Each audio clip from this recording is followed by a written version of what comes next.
The campaign to have the city's paid parking proposal for historic downtown Fernandina Beach will likely be decided by voters in the 2026 elections. At Tuesday's City Commission meeting, No Paid Parking Committee member Mac Morris indicated the group had enough signatures to be verified by the Nassau County Supervisor of Elections and had a goal of submitting 3,000 petitions, more than enough to put the measure on the ballot. Here's Morris speaking to the City Commission.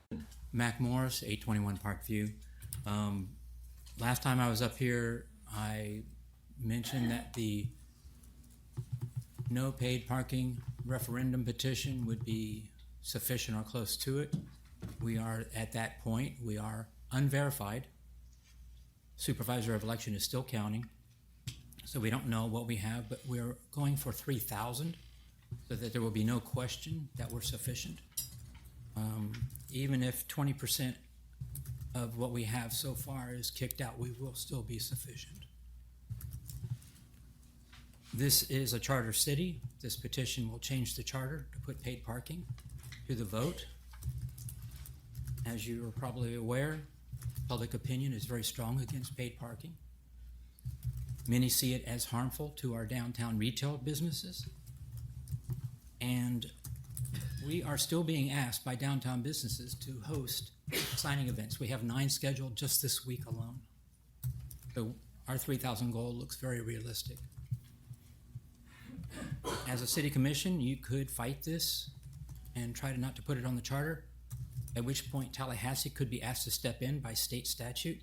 I don't know if you want to open up that can of worms.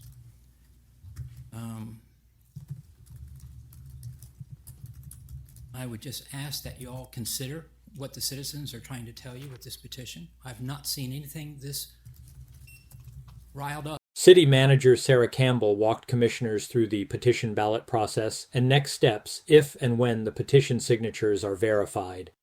How will we proceed if the citizen petition is sufficient to reach the 2026 ballot? There are a couple of steps that will take place.